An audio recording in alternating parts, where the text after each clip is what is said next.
Alright, Naija Bias Football Channel, but we're going to be talking some Nigerian women's basketball in this one.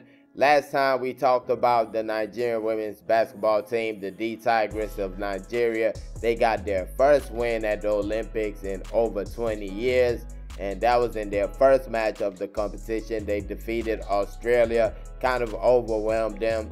Then in the second game, kind of a sloppy performance. We lost to France, leaving this third and final match of the group. They needed a win to make it into the quarterfinals of the competition, and guess what? They did just that. The first African side, men or women's, to qualify for the quarterfinals of an Olympic Games. So congratulations to the D Tigers of Nigeria. Big time accomplishment for that team right there. Now going into the match, they had all this stuff right here trending, like what we needed to do to make it into the next round of the competition. And that was when I noticed that basketball at the Olympics is worse than football. You talking about calculators. This is serious business right here. You had to win by certain points and hope other people had to win. It was crazy. But we knew we just needed to get a win at least to make it into the next round. That would guarantee us into the next round. And that was what we ended up doing against the Canadian side. Before we get into what happened in the match, first of all, please make sure to like this video. Really important for the channel. Also subscribe to the channel if you haven't already. But second of all, before we start, I gotta talk about the highlights. A lot of people have been asking, like, where are the highlights? I can't show you the highlights, copyright and stuff, so I just cannot do that. I would love to do highlights, but that's just something I can't do. But what I can do is point you where you can get the highlights. So for this game right here, you just go on Google, you type in Nigeria versus Canada women's basketball super sport at the end. You see it right there on your screen with the other country. So just type that in, click on it. It's going to lead you to right here. It's going to show you the video. You click on it, it takes you to their website, and from the website you actually go back to YouTube. I think that's out there. I think they made it private on YouTube. Then you can just click on their website and get there though.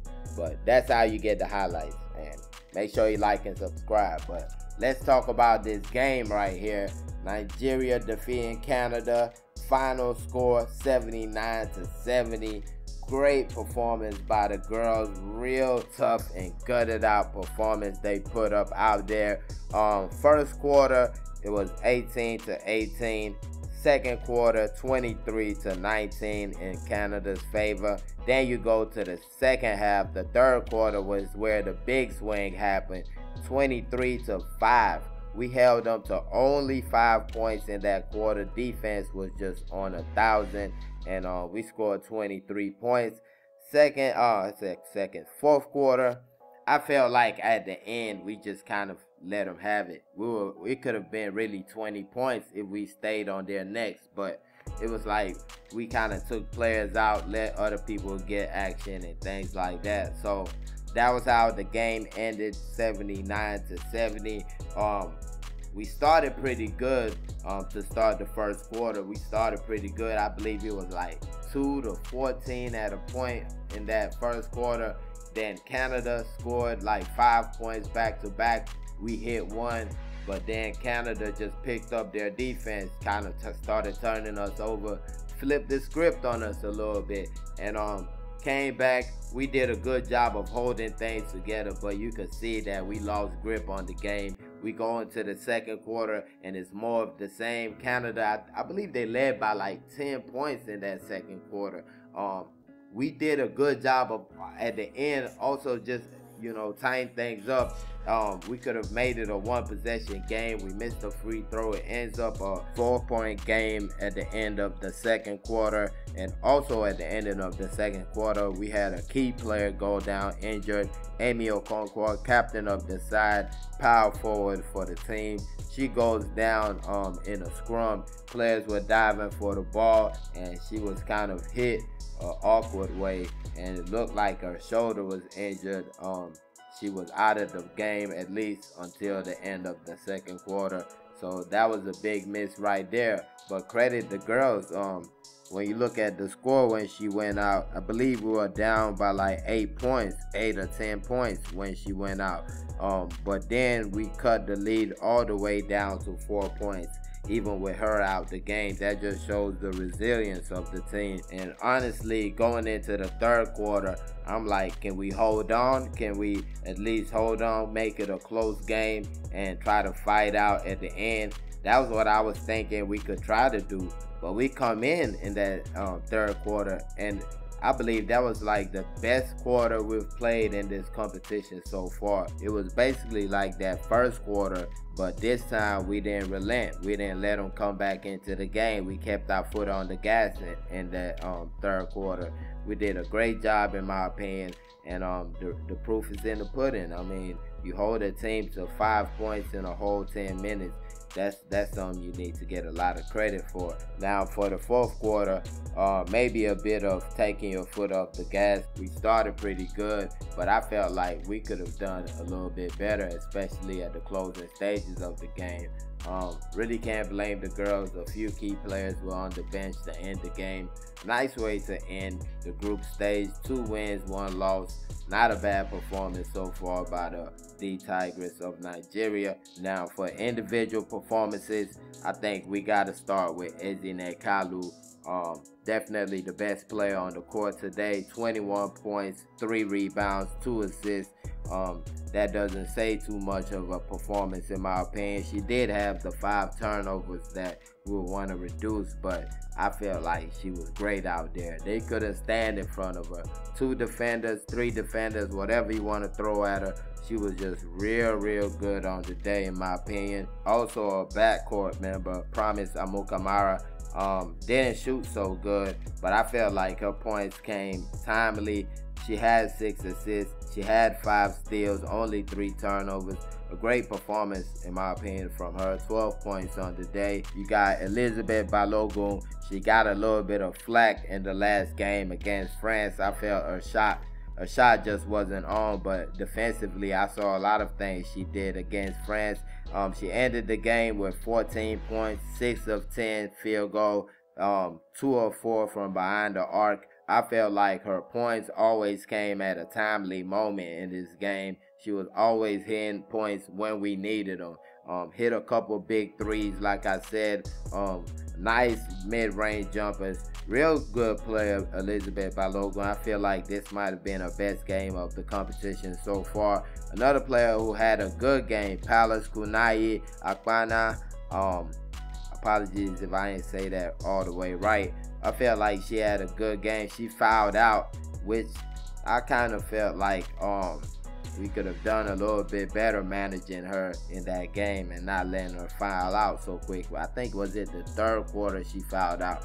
But she was real good on the boards. 6 offensive rebounds in the game. Just, I mean, look at that right there. That's a crazy stat. 1 defensive rebound. She was real good on the boards when she started getting in foul trouble and Mujanatu Musa started getting in foul trouble. I think we started getting in trouble, especially in that first half, the ending of the first half, and that was mainly because those 2 kind of got in foul trouble. I feel like those 2 players are players that can really help this team to move far in this competition, because they can go far. I mean, this is not the end, this is just the beginning. You also got Nicole Anabosi, a player that I haven't seen too much of in this competition. Has played probably 20-some minutes altogether before this game. Well, this game she had 20 minutes and she made them all count. 9 points, 6 rebounds. She also added 1 assist, 2 blocks, 1 steal. All around great game for her. Real spark plug of the bench. Did great defensively. Locked a couple of players down. Of course, she scored timely points for the team. The 3-pointer she hit really was a backbreaker for the Canadian team. And last but not least, I'm going to talk about Amy Okonkwo. Another great performance for her. I wouldn't say it's the best performance in the competition so far. 8 points, 2 steals, 1 assist, 2 rebounds. not the greatest performance in my opinion. She had one foul against her. I was like, what's going on? She really didn't do nothing. The player just bounced off her and it was a foul called against her. But the injury she had at the ending of the second quarter looked so bad. Looked like that was the end of a competition. Looked like the end of our competition at that moment. I think we were down, was it 8 or 10 points? Not too sure, but I know it was around there. And it looked like all was lost. Her teammates really stood up for her at that moment, holding things down, bringing the score down to 4 points at the end of the quarter. But I'm telling you, when she came back in that third quarter, I'm not saying that was the only reason, but I felt like that was a big reason. A number of her points came in that third quarter. I don't think she had scored in the game before she came back. She comes back, she goes in the paint, and it's real tough to deal with her. She's like 6'2", got nice size on her, and she causes a whole bunch of mayhem in the paint. I would like to see more of her in the paint and just shoot the three in the paint. She's like a Carmelo Anthony, for those who follow the NBA. She's like that type of player that will punish you in the paint, but also has a stroke that can hit from outside, mid-range. I think she needs to get a good dosage of when she's going to give you this and when she's going to give you that. But her going in the paint, her defense, her passing, I mean, she just did a lot in just that coming back, and also the spirit that is given the team, that one of your best players who you thought was gone is actually coming back. I felt like all of that just led into the team having such a glorious third quarter, and it was just too much for the Canadian team at the end of the day. Now you take a look at the stats. We shot better, way better than the Canadian team, 44% to 36%. From behind the arc, 38%, not too bad. I feel like we should do a better job of creating three-point opportunities for our players, but 5 of 13 for 38%. What am I really talking about? Nothing to complain on right there. I mean, maybe more volume and more points from 3, but not much to complain. But 5 for 26, 19%, real bad for the Canadian side. Free throws, it seems like every single game we shooting better than our opponents from the free throw line. This time 82%, 14 of 17 shooting. Then they get 15 of 22 shooting. Way more free throws than us. I felt like I was seeing more fouls that were not called against the Canadians when we go to the hole. But that's what it is. 46 to 32 rebounds, definitely something we need to work on. Like I said, the foul trouble for our bigs really affected that. But 22 offensive rebounds is just madness. You can't give away 22 offensive rebounds to 11. We got to box out better as a team, not just expecting the bigs to box out. Everybody box out. When the shot goes up, find a body and put your body to that body. That's basically boxing out. And defensive rebounds, not that good from us either, but I mean, kind of close. Assists was also close. Like I said, we need to do a better job of creating opportunities for ourselves. Can't just depend on a player dribbling the ball for 10 seconds and driving to the hole. Our entry passes into the paint have not been good for the whole competition. Let me keep it real.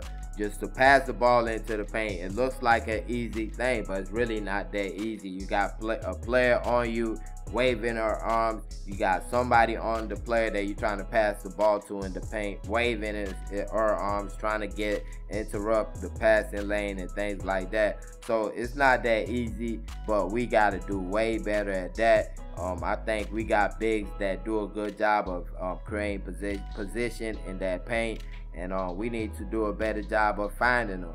But you look at the steals, this is where we really, handle business. 16 steals to 6.